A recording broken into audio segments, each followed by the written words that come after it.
Live from London, this is The World Today.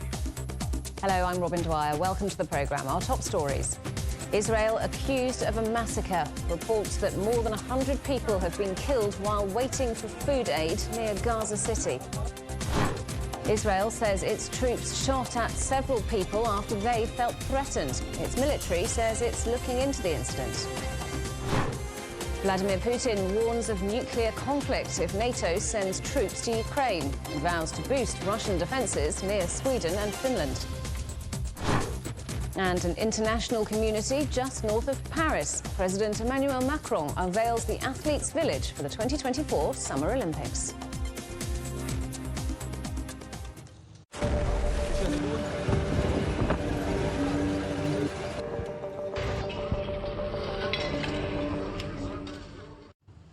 Hamas has accused Israel of committing what it calls an unprecedented war crime after at least 104 people were killed while waiting for food aid near Gaza City. Eyewitnesses say they were shot at by Israeli troops. So far, Egypt and Jordan have condemned what they say was the targeting of unarmed civilians. Israel has called it a tragedy and says it's investigating. Our correspondent Siobhan McCall reports. Al-Shifa Hospital in Gaza City says it is unable to cope with the number of victims coming in after the attack, which Hamas has called a hideous massacre. Officials say Israeli troops shot people dead as they rushed towards trucks loaded with humanitarian aid. Israel says the Gazans were crushed during a violent gathering around an aid truck. I was one of the wounded. I was on Al-Rashid Street. We were there from 7 in the morning in order to get food for our children. They are liars. They said, we brought aid, but we paid for that aid with our blood. My nephews went there to bring flour, but they fired on them. We are under siege. Take pity on us. Ramadan is coming soon. People should look at us, pity us. There are fears the attack could derail ceasefire talks and add to the crippling pressure that Gaza's hospitals are already straining under. Only 11 are partially functioning and they are badly overcrowded. Young children are wasting away. The health ministry says at least 6 have died from malnutrition and starvation in hospitals. The Kamal Adwan Hospital was the only functioning hospital in northern Gaza. It went out of service on Wednesday due to a lack of fuel. The situation is bleak in the border city of Rafah too. Babies are forced to share incubators meant for one child, leading to the spread of disease. In just one shift, 2 or 3 children die. In a normal month on the incubator section, 1 or 2 used to die, but now we lose children every day. And this is just because they live in Gaza.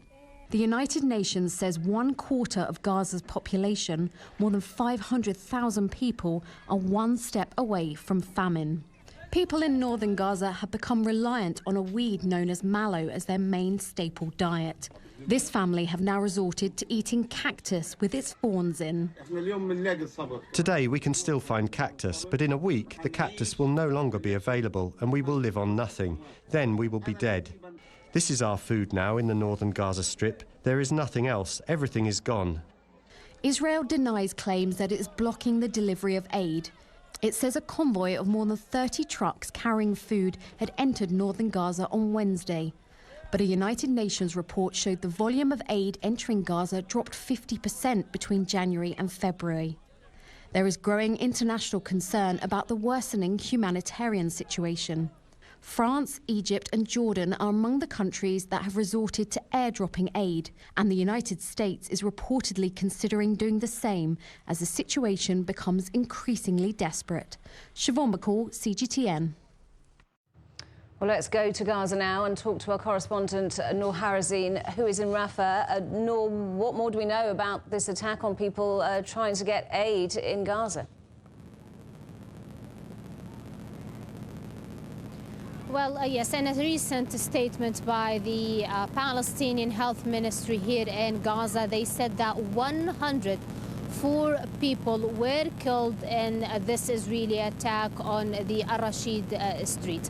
Here is what happened, and just to explain what was happening inside the Al-Rashid street. This street is actually the northern Gaza gate to the other part of Gaza. The Israeli forces separated northern Gaza from middle and southern Gaza weeks ago. Humanitarian aid trucks normally enters into the northern Gaza Strip through this street. So since the very early hours of this morning, and we're talking hundreds of people that went there, some of them actually slept there overnight, and they were waiting for the humanitarian aid trucks to be allowed into Gaza. And when the when the men started gathering around the humanitarian aid trucks to take the bags of flour, they say that the Israeli army started shooting at them.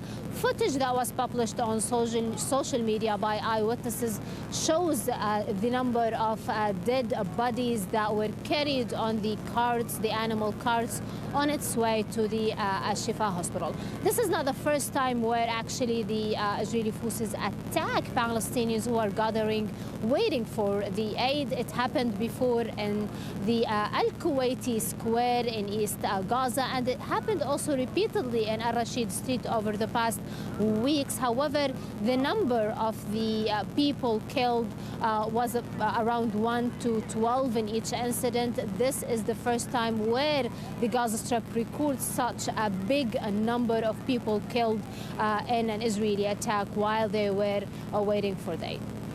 And the death toll now in Gaza has passed 30,000. How are hospitals there coping with this new influx of people?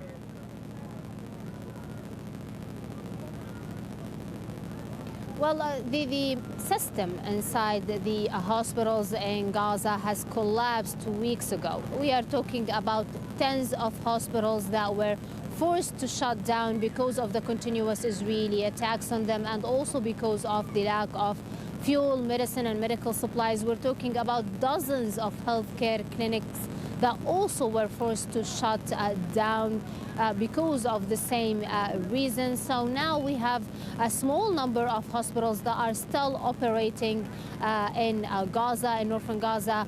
We had the Kamal Udwan Hospital. In middle Gaza, we have the Shuhada Al-Aqsa Hospital. Here in Rafah, we have the An-Najjar Hospital. However, these hospitals are offering very little services to the injured people. I mean, we are talking bandages and some stitches, some very small operations, because the doctors and also the hospitals, the supplies inside the hospitals are not enough to meet the people's needs. It is not enough to provide a service that is needed for these people. According to the Palestinian Health Ministry, yes, the number of the death toll here in Gaza reached 30,193 Palestinians since the 7th of October, and the number of injuries is now over 70,000 people. Over the past weeks, the Palestinian Health Ministry were calling upon the international community, specifically calling upon Egypt to fully open the Rafah border and allow those people who got injured in the Israeli war on Gaza to leave Gaza and get treatment outside of Gaza, in a way to lift some of the responsibility off shoulder of the hospitals here in Gaza. Noor, thank you very much. Our correspondent Noor Harazin in Rafah. Well, that's the situation in Gaza. Let's go to Israel now and talk to our correspondent in Tel Aviv, Sarah Coates. So, Sarah, what's Israel said about these claims of a massacre coming from Gaza? The military is referring to this incident, Robin, as a crowd crush. It says that initial probe shows that 10 people inside the Gaza Strip were killed by Israeli fire. It has released a statement and also these pictures saying that as aid was being delivered to the northern Gaza Strip, a violent gathering erupted surrounding the truck, during which Palestinians looted the equipment. It went on to say that a small group began to move toward troops stationed there, with the soldiers firing warning shots at the legs of those getting close. The military also says that this conduct is under review. But we have since also heard from Hamas, which is saying that this now could lead to the failure of the ceasefire and these hostage negotiations, which will be certainly very, very unnerving for the families of the hostages that are right now marching from the Gaza border to Jerusalem. Well, let's talk about what's happening on Israel's northern border, because there's a rising concerns that Israel may launch an incursion into Lebanon. What's going on there? But another day of these cross-border hostilities like we've been seeing since October 7. Air raid sirens have been ringing out in these very northern border communities. Also in Haifa, which is a very large city here. It's about 100 kilometres up the coast from where I'm standing. The IDF says that these sirens were activated when an interceptor missile was fired at a suspicious aerial target. Now, we do know that the IDF has been striking in southern Lebanon throughout the morning. And as you mentioned, fears of this ground incursion, that's according to US media, citing senior American intelligence officials are saying that a ground incursion into Lebanon could be launched by late spring or early summer if these diplomatic efforts fail. And we have been hearing time and time again from both Israel and Hezbollah saying that they do not want a war, but Israel is, of course, under massive pressure to restore the security situation in the north and get these 80,000 or so displaced people home. Sarah Coates in Tel Aviv, thank you very much. Representatives from the two main Palestinian political factions are meeting in Moscow. The talks between Hamas and Fatah are seen as an attempt to boost unity amid the conflict in Gaza. Well, Mustafa Barghouti is Secretary-General and co-founder of the Palestinian National Initiative. He's in the Russian capital and joins us now. Welcome back to the programme, Mustafa. Good to see you. Firstly, what's your reaction to what's emerging from Gaza, and could this end up derailing these talks? It's a huge massacre, unprecedented and unjustified. It shows that this Israeli government is behaving as a fascist government with a fascist army. They bombarded civilians who are hungry, civilians who are starving since more than a month. They bombarded them with artillery, with drone guns, with gunshots. They can't justify what's happened and claim that it is the responsibility of Palestinians who are hungry and starving, that it is their responsibility that they were killed by Israeli army and Israeli bullets.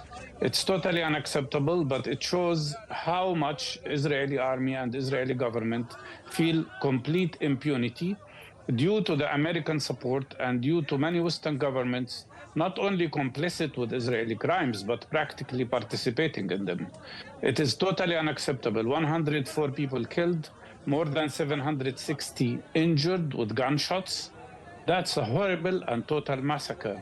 And it should tell everybody that a ceasefire is immediately needed, a permanent, lasting ceasefire to stop all these atrocities against Palestinians, which took already the lives of 30,000 Palestinians, including 12,000 children, and injured more than 70,000.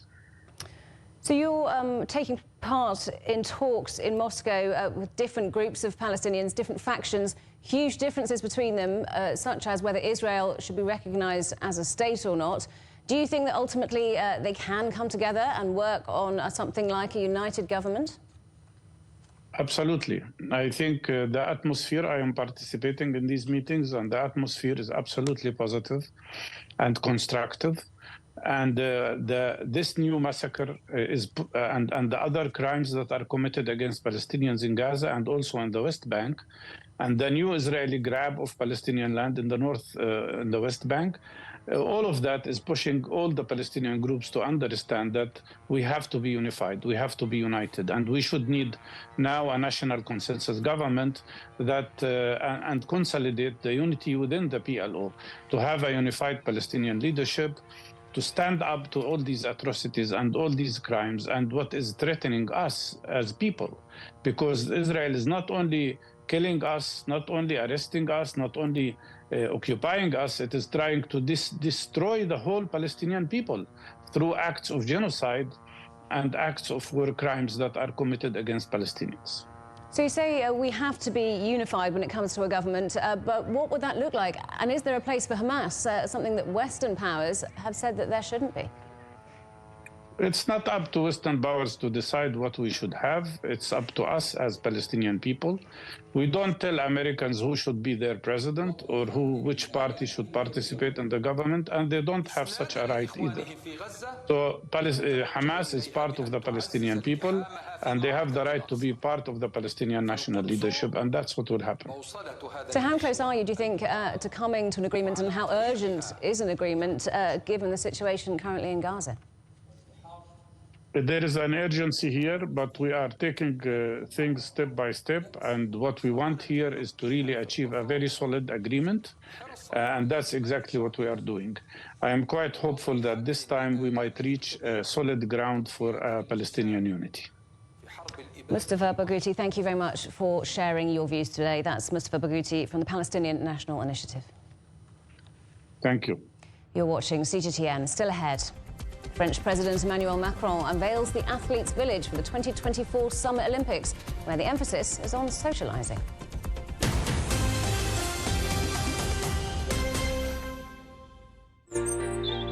Ever wondered what's the difference between a bear and a bull market? Where are the cash cows? And who are the lame ducks? And what exactly are black swans? Grey rhinos and unicorn companies. Make sense of it all with global business, only on CGTN. I think it should be more global cooperation. I would like to hear more the voice of the developing countries. Globalization has lifted more than 1 billion people out of poverty. The green transition has to happen. It's a necessity.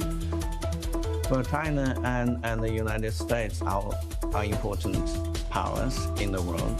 What unites us is much more than what divides us. And I believe China is committed to this agenda. Join me, Juliet Mann, to set the agenda at these times every weekend on CGTN. The National People's Congress, China's top legislature, and the Chinese People's Political Consultative Conference, the country's advisory body, convened their annual sessions in Beijing. Lawmakers and advisors will assess the country's performance, craft laws and refine policies that will chart the course of China's ongoing modernization drive. Join us as we bring you highlights and analysis of China's agenda in our special coverage of the 2 sessions here on CGTN.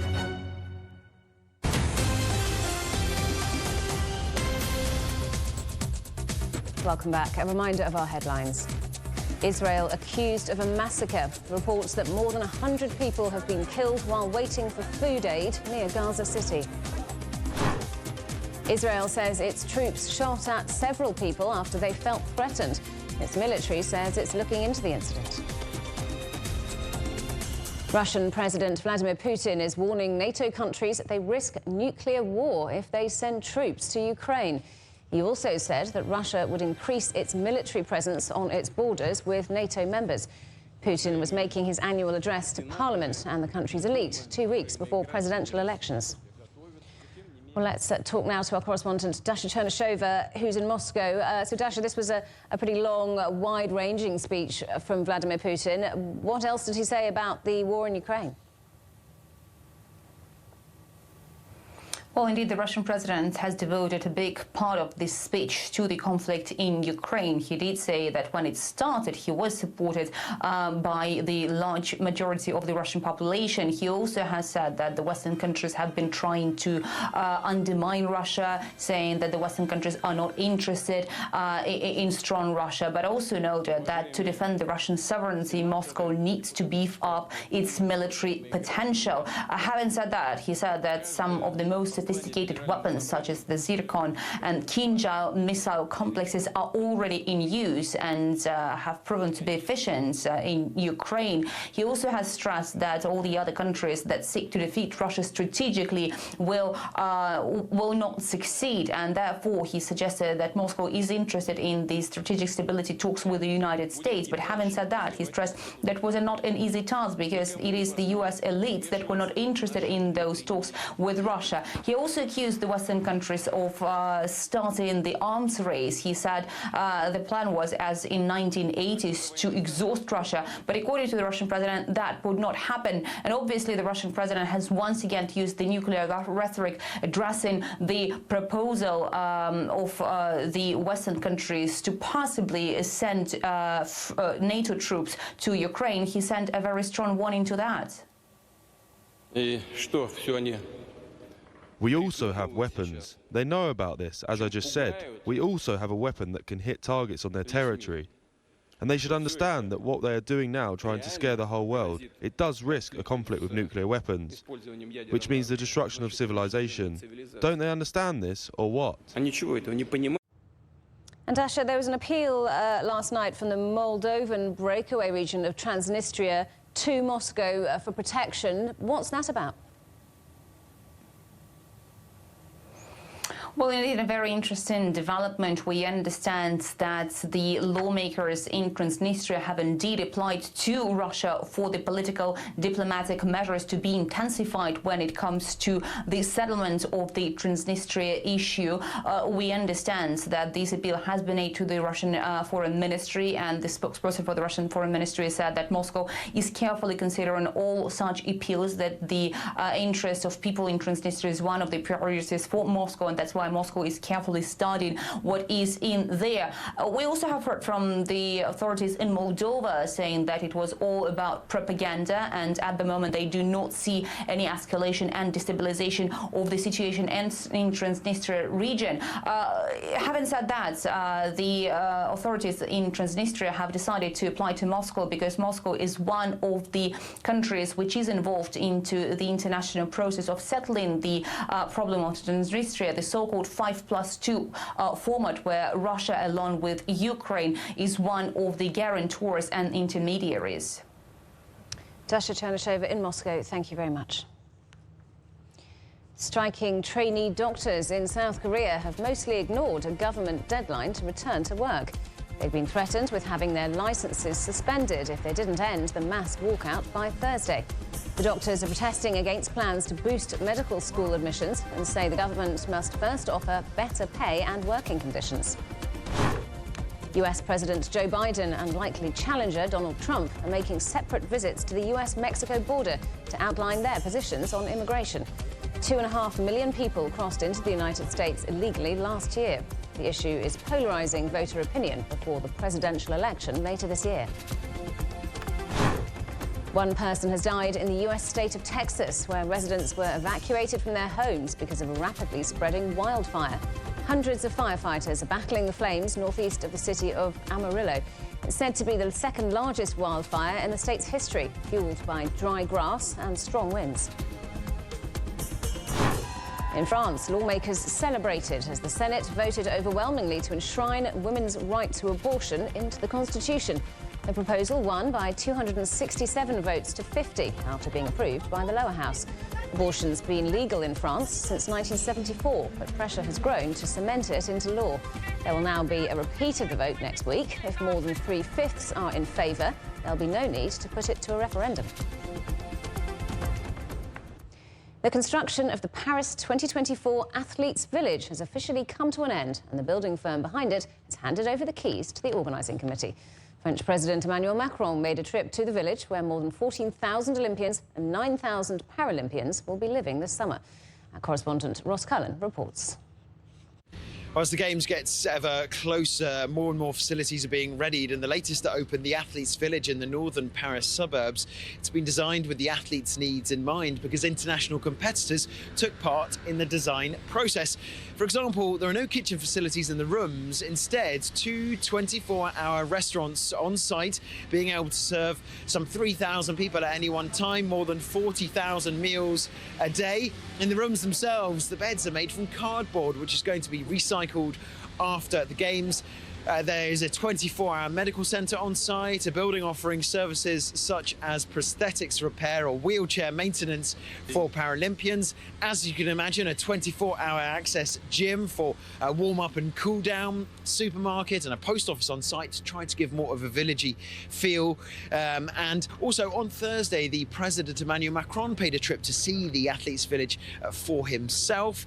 It's located in Seine-Saint-Denis, which is one of the poorest parts of the country, chosen to inspire social regeneration and urban renewal projects. And after the Games are finished, at the conclusion of the Paralympics, there will be a year of converting the village, and then from October 2025, some 6,000 people will be able to move into apartments, 25% of which are going to be social housing with schools and creches and businesses in the area, all of them being served by a new metro station.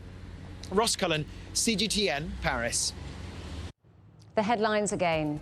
Israel accused of a massacre. Reports that more than 100 people have been killed while waiting for food aid near Gaza City. Israel says its troops shot at several people after they felt threatened. Its military says it's looking into the incident.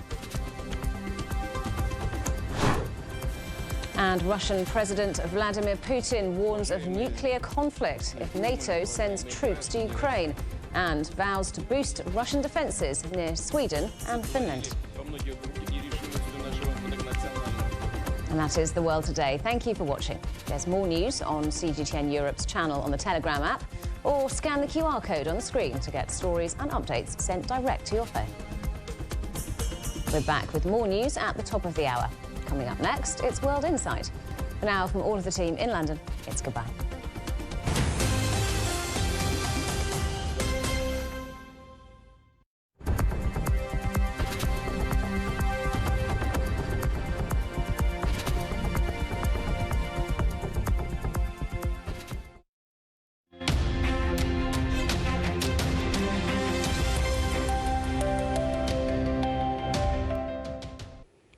Hello and welcome to the weather forecast. I'm Tierney. Well, over to Europe. And some light to moderate intensity rain will be developing here from Ireland all the way towards into the western portions of the Balkans here on Friday. And some snowy conditions will persist for another day here for several locations up in the north and some in the western portion of Russia. And here for Saturday, fewer snow is expected. However, more rain is likely to develop here for the majority of Iberia Peninsula. So please take care and be well prepared. In terms of the maximum temperatures forecast over the next couple of days, we can notice that here for a large portion from the west all the way towards into the central portions of Europe, we'll see high temperatures hovering around teens for both Friday and Saturday. And here for many of the north, as well as the western portions of Russia, we'll probably see high temperatures hovering in the single digits in the next few days due to the snowy conditions. So please dress up accordingly. And about business and travel, and showers for London and Paris with high temperatures around 10 degrees Celsius on Saturday. And here down in Madrid, we'll also see some chance of showers with a high of 10 and low about 1 degree Celsius. For other major cities across the central portion of Europe, showers in Berlin during the morning hours with a high of 13 and low about 5 degrees Celsius.